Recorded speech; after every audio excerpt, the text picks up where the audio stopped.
মায়া এক কঠিন জিনিস।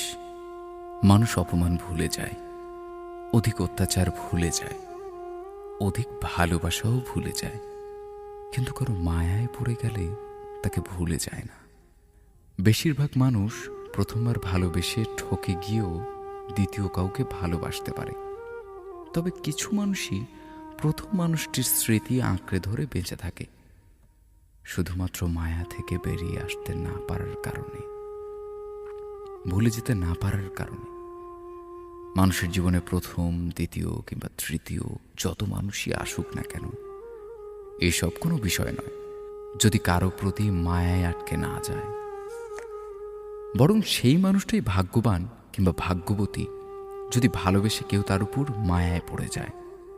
মানুষ সব কিছু থেকে বেরিয়ে আসতে পারলেও যদি একবার কারো মায়ায় আটকে যায়, তবে সেই মায়া থেকে বেরিয়ে আসতে পারে না।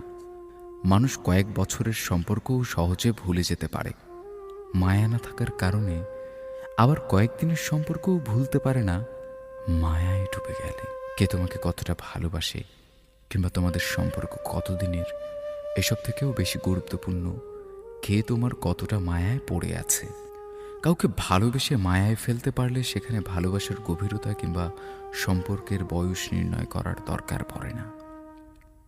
এমনিতেই মানুষটা থেকে যায়, হুট করে ভালোবাসা যায়, হুট করে নতুন সম্পর্কে জড়ানো যায়, হুট করে সম্পর্ক থেকে বেরিয়েও আসা যায়, কিন্তু হুট করে কারোর মায়ায় পড়া যায় না, কিংবা হুট করে কারোর মায়া থেকে বেরিয়েও আসা যায় না যদি মন থেকে না চায়।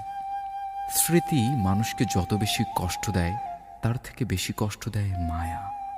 মায়া এমন এক অদৃশ্য খুন যা দেখা যায় না, ছোঁয়া যায় না, শুধুমাত্র ভেতর থেকে অনুভব করা যায়।